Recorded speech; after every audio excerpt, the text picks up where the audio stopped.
Jayalalitha to shift base to the hills will work from her Kodinadu estate for a few weeks from this month's end. The Chief Minister writes to the Prime Minister, objects to the Indian Coast Guard's suggestion of a 5 nautical mile no-fishing zone. DMK MPs to meet the Prime Minister on Monday. Heavy monsoon showers lash Chennai and adjoining districts. The city comes under sheets of water. Commuting becomes a nightmare. 4 Irula tribal women allege that they were raped by cops in Villupuram during an inquiry into a theft case. Senior officers say probe is on.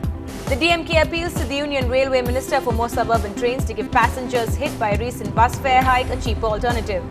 Union Commerce Minister Anand Sharma claims FDI in the retail sector will transform India, but MK Chief Vaiko fumes, saying it will strangulate the retailers. A Class 6 student is electrocuted as he accidentally touches a live wire of serial lights during the distribution of freebies. Legal luminaries look back at the lofty tradition of the Madras High Court in its 150th year. It tops the country in the disposal rate of cases. And this orthopedic surgeon is among a few eminent surgeons in the city to be honoured with the Best Doctor Award by the MGR Medical University. Hello and welcome, I'm Paloma Rao. Let's take a look at the national headlines. The third test between India and the West Indies ends in a draw. India wins the series 2-0. Samajwadi Party workers again breach security at Rahul Gandhi's rally in Uttar Pradesh, protesting against the MP's earlier remarks. Mayawati targets Rahul on FDI in retail, criticizes the centre and also says she won't allow foreign companies in UP. Delhi court asked for an FIR against Kiran Bedi. She is to be charged with cheating and conspiracy over alleged financial irregularities in the running of her NGO. Tamil Nadu Chief Minister Jayalalitha takes a break from the city and is set to shift base to the hills for a short while. She will work from her Kodinadu estate for a few weeks from next month.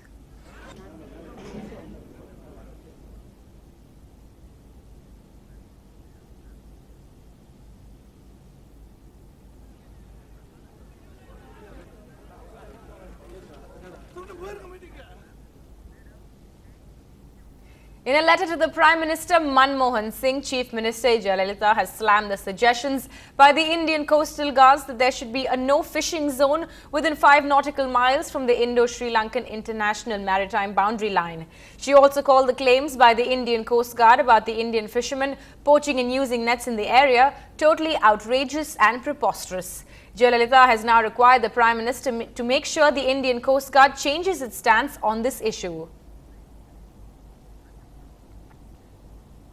Heavy rains lashed several parts of the city and its suburbs. Weathermen are predicting more showers during the next 24 hours. The rains were due to the formation of depression in the atmosphere. Maximum rainfall of 9 centimeters was recorded in Tamil Nadu. Fishermen from south of the state, Lakshadweep, Kerala and Karnataka are also advised not to venture into the sea. Yesterday's well-marked low pressure area over Cameroon has concentrated into depression and lay centered 120 kilometers south-southeast of Thiruvananthapuram. This system is likely to intensify further and move in a northwest direction. Because of the system, it has rained at most places in Tamil Nadu, Puducherry during the past 24 hours. The highest rainfall recorded is 19 centimeters in Maduranthakam. As far as forecast for the next 24 hours is concerned, it is likely to rain at most places. 1 or 2 places may experience very heavy rainfall and few places heavy rainfall. As far as Chennai city is concerned, cloudy skies, few spells, heavy in some areas, and surface wind will be strong and gusty at times. Since the sea is likely to be rough in the southern areas, fishermen are advised not to venture into the sea, especially in South Tamil Nadu, Lakshadweep, Kerala and Karnataka.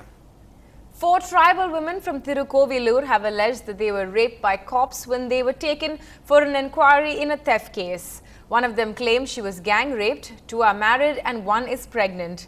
The women have lodged a complaint at the Villupuram SP's office. When contacted, senior police officials say a probe is on and that no one will be spared if the complaint is true.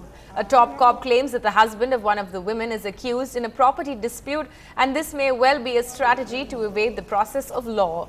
The alleged victims, however, say they hope the police will not try to shield their flock. இப்போ கடந்த 22ஆம் தேதி திருக்கோயிலூர் பக்கத்தில் உள்ள D மண்டபம் அது பக்கத்தில் 2 குடும்பம் தனியாக அங்கே இருளர் குடும்பம் இருக்குது. அங்கே போய் போலீஸார் வந்து அங்குள்ள ஆண்களை எல்லாம் 6 பேரை அவங்க 6 ஆண்களை வந்து கடத்தி கொண்டு போய் சித்திரவதை செஞ்சு இப்போ எங்கே வச்சுருக்காங்கன்னு தெரியாது.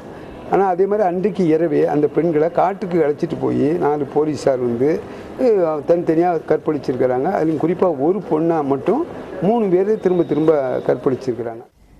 The DMK today appealed to the Railway Minister Dinesh Trivedi to increase the number of suburban services in Chennai Beach Tambaram and Chennai Tiruvallur Arakonam Gumadipundi sections, as there was a sudden spurt in the number of people using the trains. DMK's Chief Whip in Parliament, TKS Ilangovan, in a letter to the minister, said Tamil Nadu government had almost doubled the bus fares, making it cheaper to commute by train.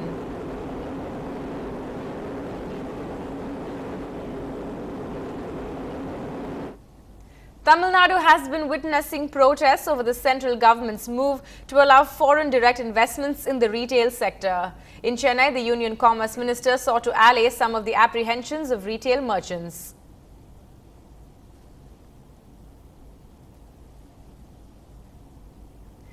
A ceremony for the distribution of freebies claimed a young boy's life before it even started. The boy, who was in the 6th standard, was electrocuted when he touched a window railing connected to a serial light live wire that was meant to ornate the function.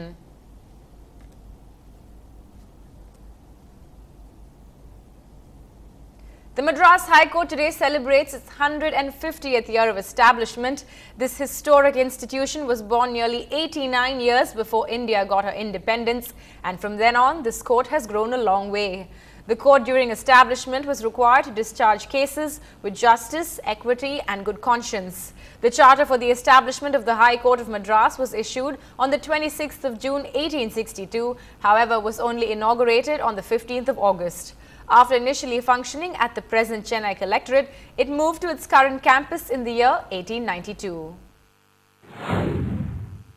Our Madras High Court has inaugurated the 150th year celebrations of Madras High Court. The Honorable Chief Minister Amma has sanctioned a sum of rupees 40 lakhs for this inaugural function, and furthermore, she has sanctioned as a gift 1 year increment as a token of appreciation on view of this function, and also continuously the state government under the dynamic leadership of Honorable Chief Minister Amma is respecting the judiciary and supporting the judiciary always.